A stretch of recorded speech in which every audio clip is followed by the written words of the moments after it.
Hey, it's Michael, and in this video, I want to talk about the third step to the enrollment process, which is the follow-up step. So let's go into greater detail about how that works and some things that you're going to want to know about the follow-up step. Now, the first thing about the follow-up step is you want to build that in your enrollment process. Some enrollment companies and agents, what they do is they just do the presentation part and sign up the people that they see then, but there's really no system in place to capture employees who needed to take it home for whatever reason to kind of figure out what they wanted to do, and they don't ever follow up with those people. And so I always suggest that you build a follow-up step into the system to capture those people that need additional time, and you just provide it to begin with anyway to send an underlying message that you're not there to pressure people, and they're going to be able to take it home, for reasons that I outlined before in other videos.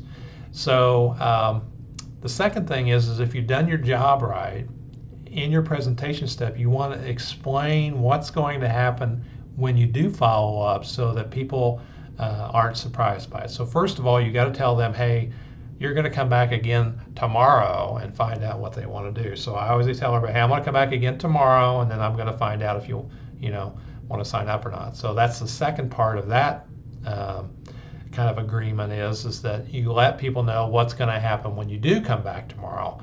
And I always tell people, hey, I'm going to ask if you got any questions and then if you want to sign up or not.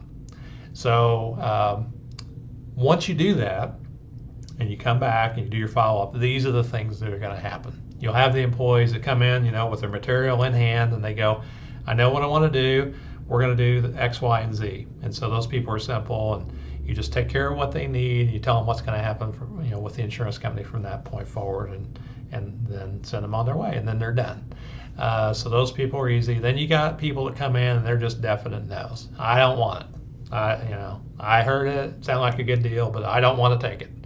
Well, then you just have those people sign off that you met with them. So when you do that, you want to make sure that you've got somebody who's a definite no, that you just accept their answer. You don't try and turn those no's into yeses, because you promised that you just wanted to find out if they want to get in or not. So if they tell you no, just believe it and have them sign off that they don't want it. So I usually do this like this. I go, hey, can you do me a favor and just sign off that you don't want it? And that just shows the insurance company I took you through the enrollment process.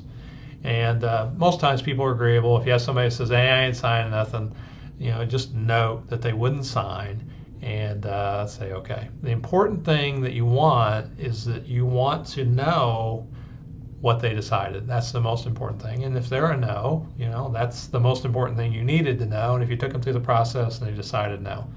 Sometimes employees think that if they don't sign anything, that kind of reserves their eligibility. But I always let people know that when it comes down to it, what determines your eligibility is when you were hired, not whether there's a piece of paper floating out there that says that, it was presented to you or whatever.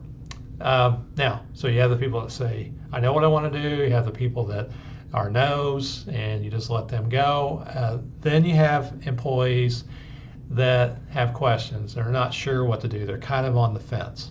So you just kind of take these on a case-by-case basis. And this is where it's helpful if you have the same person presenting as you do following up with the same people. Sometimes enrollment companies and agents think that all of these people in the enrollment process are interchangeable, and it really doesn't matter who presents and who enrolls and that kind of stuff. But I think it does. So the reason it does is because when these people come back that are on the fence, if they shared with you during the presentation part, well, there's some important things about their family situation or themselves personally, maybe medically, that maybe there's a guaranteed issue involved here. You can kind of remind them when you see them, hey, when we met yesterday, you told me about this and that and the other, and so that might be a reason why you might want to get in. And sometimes they'll go, yeah, you're right, I think I'll do that.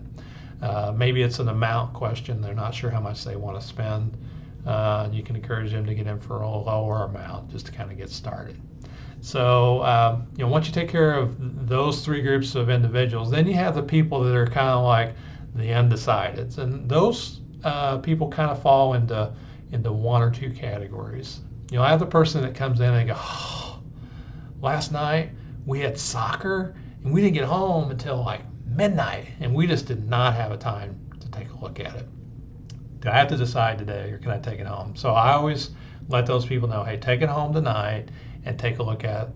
I'll come back again tomorrow, and then if you want to sign up, then I sign you up. So when I do my setup process, I allow for a presentation meeting, a follow-up day, and then I don't let everybody know, but I arrange for one additional follow-up day on my own to take care of people who run into situations like that. And then sometimes people are going to have legitimate scheduling issues, and you got to work with them individually to see. But you're also going to have the kind of employee that comes in and they go, last night I didn't have time to take a look at it. So if I have to decide today, the answer is no.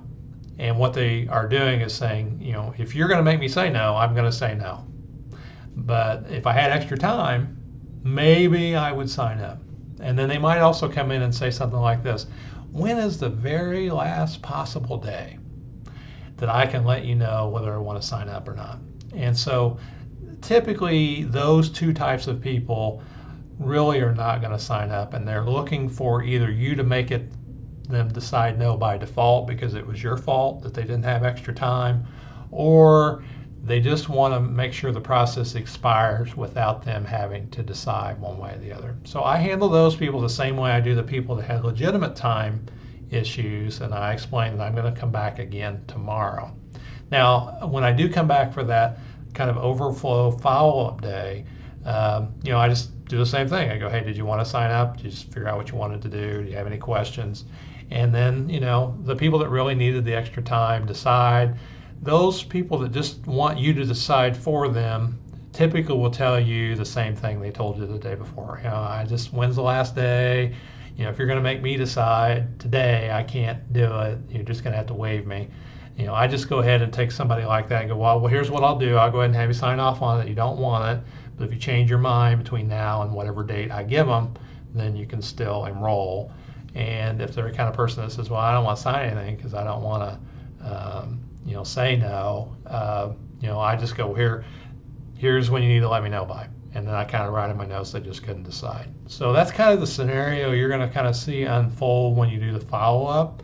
The important thing about the follow-up is that you live up to what you said you would do in the presentation meeting, and you accept the answers that they give you so that there's no pressure involved in the follow-up setting. And when you go through that exercise, department after department, department after department, and employer group, eventually it's understood that you're there just to take people through the process. You're not there to twist their arm and make them sign up. You're just there to help them. And once everybody understands that that's the way it works, then everything goes a lot more smoothly. So that's kind of how the follow-up works, and a good roundup of what to expect.